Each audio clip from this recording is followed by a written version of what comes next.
യുടെ ശരീരത്തിൽ കാണുന്നത് രണ്ട് പുലിപ്പല്ലുകളാണ്. ഇവിടെ രണ്ട് പുലിപ്പല്ലുകളെ പോലെ എന്ന് വേണമെങ്കിൽ നമുക്ക് പറയാം. നമുക്കറിയില്ല, ഇതൊരു സുരേഷ് ഗോപിയാണ് വ്യക്തമാക്കേണ്ടത്. ഇത് യഥാർത്ഥത്തിലുള്ള പുലിപ്പല്ലാണോ, സ്വർണത്തിൽ കെട്ടിയ പുലിപ്പല്ലു പോലെയുള്ള രണ്ട് ഭാഗങ്ങൾ ആണ് നമ്മൾ കാണുന്നത്. ഒന്നുകിൽ ഇത് യഥാർത്ഥ പുലിപ്പല്ലാണെങ്കിൽ ചോദ്യം ഇതാണ്: വേടൻ ഒരു പുലിപ്പല്ല് ഉപയോഗിച്ചപ്പോൾ അറസ്റ്റിലാവുകയും റിമാൻഡിലാവുകയും ചെയ്തുവെങ്കിൽ രണ്ട് യഥാർത്ഥ പുലിപ്പല്ലുകൾ ഉപയോഗിച്ചിട്ടുണ്ടെങ്കിൽ, നമുക്കറിയില്ല, ഉപയോഗിച്ചിട്ടുണ്ടെങ്കിൽ. ഏവർക്കും എൻ്റെ ബ്ലോഗിലേക്ക് ഹൃദ്യമായ സ്വാഗതം. ആദ്യമായി വീഡിയോ കാണുന്നവർ തുടർന്നും വീഡിയോ ലഭിക്കാൻ സബ്സ്ക്രൈബ് ചെയ്ത് ബെൽബട്ടൺ അമർത്തി ആളമർത്തുക. ഇപ്പോൾ ഞാൻ പറയുന്നത് ഈ പാർശ്വവൽകൃതൻ അഥവാ പാവങ്ങൾ, അല്ലെങ്കിൽ ആരും സംസാരിക്കാനില്ലാത്ത, ഒരു പക്ഷവുമില്ലാത്ത, രാഷ്ട്രീയമായോ സാമ്പത്തികമായോ പിൻബലമില്ലാത്ത ആ ആളുകൾ ആരു തന്നെ ആയാലും ശരിക്കും അവരെ സംബന്ധിച്ചിടത്തോളം എന്തില്ല, ആരും അവർക്ക് വേണ്ടി സംസാരിക്കാനില്ല. അതുകൊണ്ട് തന്നെ അവർക്ക് എന്നും അവർ ചെറിയ ഒരു തെറ്റ് ചെയ്താൽ മതി, ചെറിയൊരു അബദ്ധം സംഭവിച്ചാൽ മതി. അതുകൊണ്ടാണല്ലോ നമ്മുടെ പോലീസുകാരൊക്കെ ഈ ഹെൽമറ്റിൻ്റെ പേരിൽ നമ്മളെ ഇട്ട് വല്ല എന്താ പറയുക, ഒരു പുലി ഒരു മാനിനെ വേട്ടയാടാൻ എങ്ങനെയാണോ കുതിച്ചു പായുന്നത്, അതുപോലെയാണ് പോലീസ് നമ്മെ വേട്ടയാടാൻ വരുന്നത്. എന്തിനു വേണ്ടി? കിള്ളി സംഭവമൊക്കെ നമുക്ക് ഓർമ്മയുണ്ടാകും. എന്താ അവിടെ സംഭവിച്ചത്? ഒരു ഹെൽമറ്റ് വേട്ട.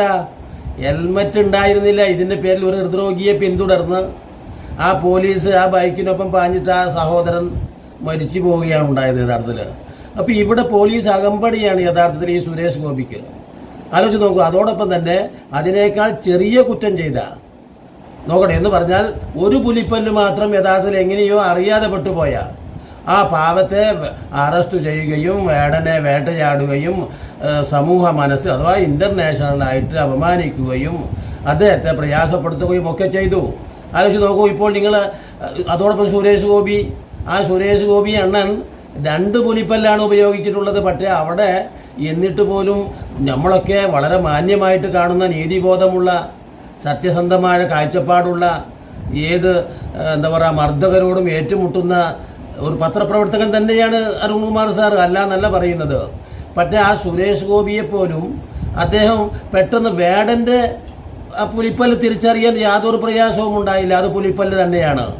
പക്ഷേ നിങ്ങളൊന്ന് കേട്ടു നോക്കൂ. യഥാർത്ഥത്തിൽ അരുൺ സാറ് പറയുന്നത് പോലും ഒന്നുകിൽ ഇത് പുലിപ്പല്ലിനോടോ പുലിനഖത്തോടോ സാദൃശ്യമുള്ള ഒരു ലോക്കറ്റാണ്, അതല്ലെങ്കിൽ യഥാർത്ഥത്തിലുള്ള പുലിനഖമോ പുലിപ്പല്ലുമാണ്. നിങ്ങൾ വീണ്ടും ആ പോയിന്റിൽ ഇപ്പം നിങ്ങൾ കേട്ടില്ലേ എന്താണ് അരുൺ സാർ പറയുന്നത്? അതോടൊപ്പം തന്നെ വേടൻ്റേത് യാതൊരു പെട്ടെന്ന് തന്നെ തെളിഞ്ഞു.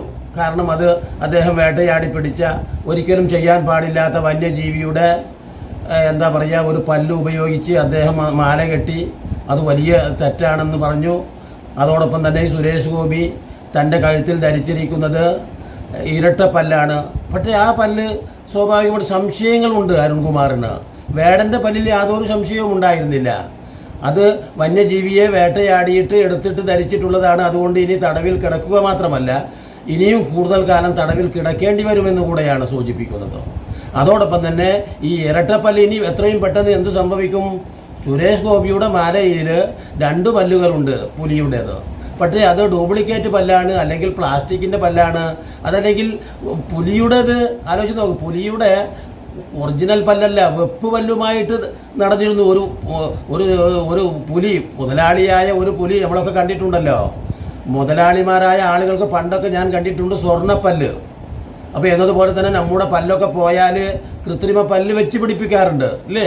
എന്നതുപോലെ സ്വാഭാവികമായിട്ടും ഈ സുരേഷ് ഗോപി ഇഷ്ടം പോലെ പണമുള്ള ആളല്ലേ. അതുകൊണ്ട് അദ്ദേഹം എന്തു ചെയ്തു? പുലിയുടെ പല്ല് മാതിരിയുള്ള ഒരു ഡ്യൂപ്ലിക്കേറ്റ് പല്ല്, അല്ലെങ്കിൽ ഒരു വെപ്പ് പല്ല് അദ്ദേഹം ധരിച്ചതാണ്. പുലിയുടെ, അല്ലെങ്കിൽ പുലിയുടേത് വീണ് പോയതാവാം.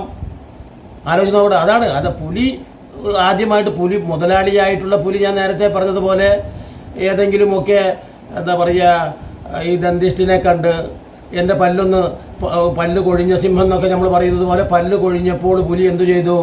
തൻ്റെ പല്ലൊന്ന് നേരെയാക്കാൻ ധാരാളം പണമുണ്ടേ, പുലിരാജനാണ്. അപ്പോൾ ആ പുലിരാജൻ ദന്തിഷ്ടിനെ കണ്ടു.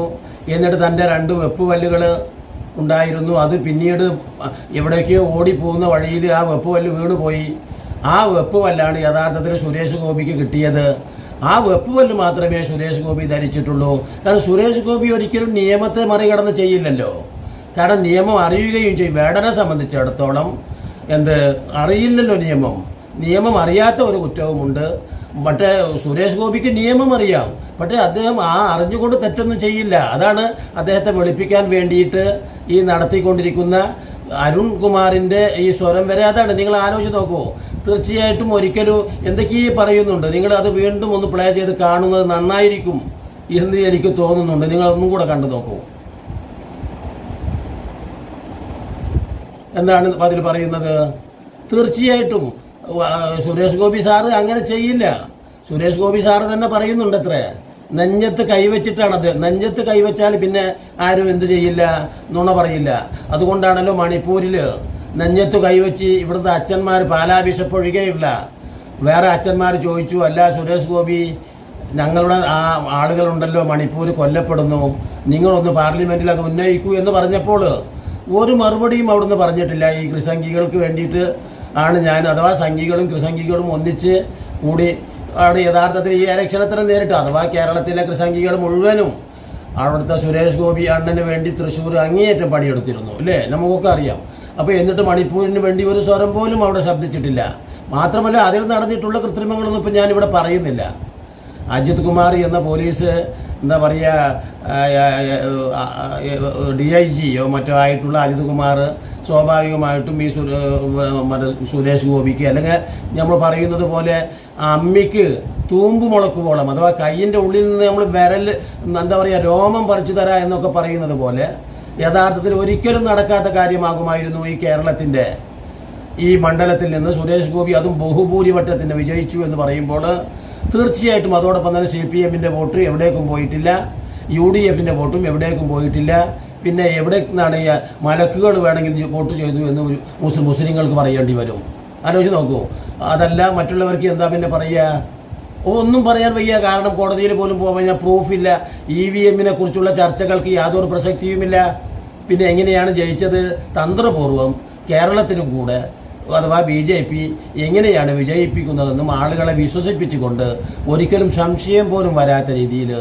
കാരണം ഇപ്പം തന്നെ അവർ പറയുന്നുണ്ട്, കണ്ടില്ലേ, യോഗി ചോദിക്കുന്നു, അതോടൊപ്പം തന്നെ ഇവിടുന്ന് സുരേന്ദ്രൻ ചോദിക്കുന്നു, ശോഭ എന്താ പറയുക മുത്തം നുണ മാത്രം പറയുന്ന കുട്ടികൾ പടക്കം പൊട്ടിച്ചതിനാണ് പറയുന്നത്. എന്തെന്ന്?